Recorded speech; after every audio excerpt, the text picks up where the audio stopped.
আসসালামু আলাইকুম ওয়া রাহমাতুল্লাহি ওয়া বারাকাতুহু।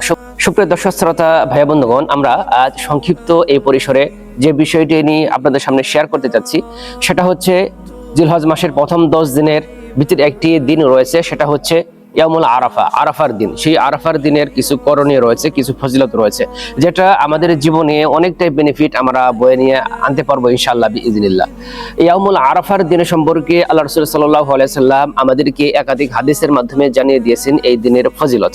আল্লাহ রাসূল সাল্লাল্লাহু আলাইহি সাল্লাম বলেছেন যে এই দিনের আমল এতটাই আল্লাহ সুবহানাহু ওয়া তাআলার কাছে প্রিয়, এতটাই শ্রেষ্ঠ যে অন্য কোনো দিনের আমল এই দিনের আমলকে অতিক্রম করতে পারবে না। এটা হচ্ছে আল্লাহ রাসূল সাল্লাল্লাহু আলাইহি সাল্লামের বাণী। এই জিলহজ মাসের প্রথম 10 দিনের ভিতরে সবথেকে গুরুত্বপূর্ণ দিন হচ্ছে আরাফার দিন। কেননা এই দিনে আল্লাহ সুবহানাহু ওয়া তাআলা আমাদেরকে যে ইসলাম আমাদেরকে দান করেছেন, যে আমাদের শরিয়া দান করেছেন, আমাদের কোরআন দান করেছেন, এটাই আমাদের শরিয়া। এই দিনেই আল্লাহ সুবহানাহু ওয়া তাআলা আমাদের জন্য পরিপূর্ণ করে দিয়েছেন। যেমন আল ইয়াউমা আকমালতু লাকুম দীনাকুম ওয়া আতমামতু আলাইকুম নি'মাতি ওয়া রাদিতু লাকুমুল ইসলাম দীনা।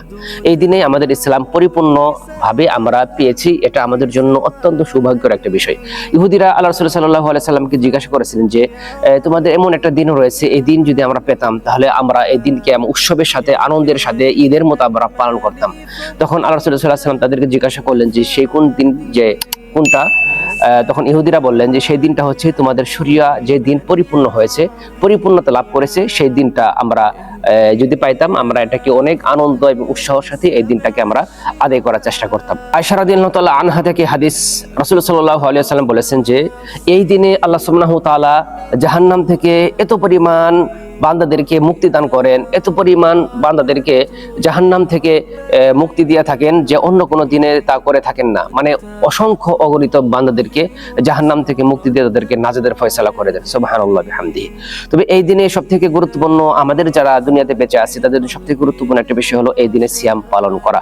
রাসূল সাল্লাল্লাহু আলাইহি সাল্লাম বলেছেন যে এই দিনে কেউ যদি সিয়াম রাখে তাহলে তার সিয়ামের ফজিলত কেমন হতে পারে। রাসূল সাল্লাল্লাহু আলাইহি সাল্লাম বলেছেন আহতাসিবু আলাল্লাহি আইয়ুকাফিরা সানাতাল্লাতী ক্বাবলা আও সানাতাল্লাতী বা'দা। কেউ যদি এই দিনে সিয়াম পালন করে, তে আল্লাহ সাল্লাল্লাহু আলাইহি সাল্লাম বলেছেন যে আমি আশা পোষণ করি, আমি আকাঙ্ক্ষা রাখি যে আল্লাহ সুবহানাহু ওয়া তাআলা তার পূর্বের এবং পরের জন্য তাকে গুনার কাফফারা হিসাবে আল্লাহ সুবহানাহু ওয়া তাআলা তার জন্য কবুল করে নেবেন। সুবহানাল্লাহ বিহামদিহি। এটা হচ্ছে আরাফার দিনের ফজিলত। তো আরাফার দিনের ফজিলতের ভিতরে সবথেকে যে আরাফার দিনে আমরা দোয়াটা করব সেটা হচ্ছে খায়রুদ দুআই দুআউ ইয়াউমুল আরাফা। উত্তম দোয়া হচ্ছে আরাফার দিনের যে উত্তম দোয়া হচ্ছে সেটা হচ্ছে যে একটা জিকির রয়েছে, লা ইলাহা ইল্লাল্লাহু ওয়াহদাহু লা শারীকা লা লাহুল মুলকু ওয়া লাহুল হামদু ওয়া হুয়া আলা কুল্লি শাইইন কাদির। আরাফার দিনের এই দোয়াটা, এই জিকিরটা সবথেকে বেশি আমাদের করা প্রয়োজন। তো এই পর্বে আমরা জানবো যে এই 10 দিনের ভিতরে আমরা কি আমল এটাকে আমরা তারতিব ভাবে করতে পারি। প্রথমত আমরা যারা হজ করব তাদের তো হজ পালন করবে, এটা তাদের জন্য সবথেকে গুরুত্বপূর্ণ একটা বিষয়। তারপরে যারা হজে থাকবে তারা তো কুরবানি করবে, এবং যারা হজে থাকবে না, হজের বাইরে থাকবে, তাদের জন্য সবথেকে ইম্পর্টেন্ট বিষয়গুলো রয়েছে যে সে তো কুরবানি করবে, কুরবানির সামর্থ্য থাকলে, এবং সে জিলহজ মাসের চাঁদ ওঠার সাথে সাথেই তিনি কুরবানি করবেন। সে তার নখ কাটা, চুল কাটা থেকে এবং যাবতীয় বিষয়গুলা, শরীরের অন্যান্য লোমগুলা থেকে, কাটা থেকে সে বিরত থাকবে। এটা তার জন্য একটা সুন্নাহ। তবে যারা কুরবানি করবে না তারাও যদি এই কাজ করতে আগ্রহ প্রকাশ করে, তারাও আল্লাহ সুবহানাহু ওয়া তাআলার কাছে আজর প্রতিদান পাওয়ার আশা করতে পারে ইনশাআল্লাহ বিইذنিল্লাহ। দ্বিতীয় নম্বর কাজ হচ্ছে এই দিনে তো আমরা সিয়াম পালন করার চেষ্টা করব। বিশেষ করে আরাফার দিনের সিয়াম আমরা রাখবই ইনশাআল্লাহ বিইذنিল্লাহ।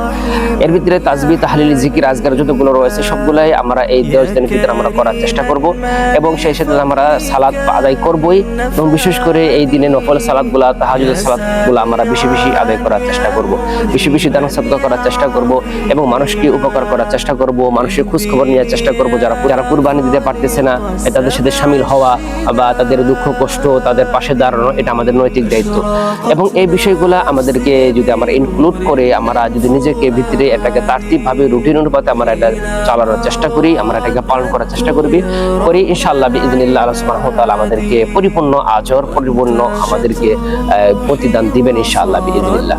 তবে আরেকটা বিষয় শেয়ার করতে চাচ্ছি যে এই 10 দিন আমাদের যে এই আমলগুলো করা প্রয়োজন, এই 10 দিন এতটাই ফজিলতপূর্ণ একটা দিন। এই 10টা দিন, বিশেষ করে আমল আরাফার দিন, আমরা অনেক অনেকেই আমরা এগুলা বেখেয়ালি ভাবে আমরা এটাকে আমরা গ্রহণ করে থাকি। যেমন যারা কুরবানি দেয়, কুরবানি ক্রয় করতে এটা ব্যস্ত হয়ে পড়ি আমরা, ছেলে পুরুষ অবাধ মিলেমিশার সাথে বাজারে যাই, গরু দেখি, ছাগল ক্রয় করার চেষ্টা করি, যেগুলো আমাদের নামাজ ছুটে যায়, গরু ছাগল ক্রয় করতে আমাদের নামাজ রক্ত চলে যায়, নামাজ ছুটে যায়, যেগুলো আমাদের জন্য অত্যন্ত পরিতাপের বিষয়। এজন্য এগুলো আমাদের খেয়াল করা উচিত।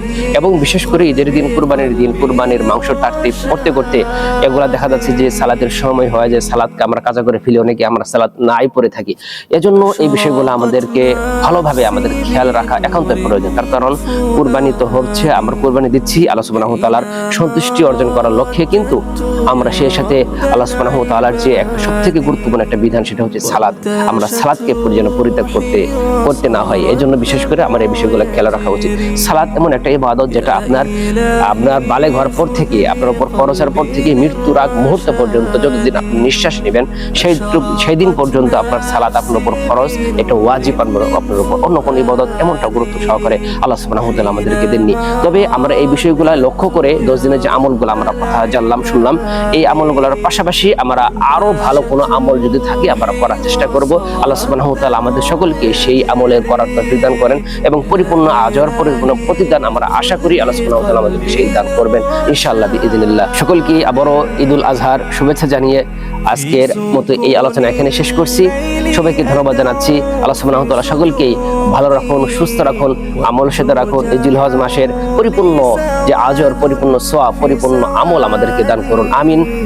আসসালামু আলাইকুম ওয়া রাহমাতুল্লাহি ওয়া বারাকাতুহু।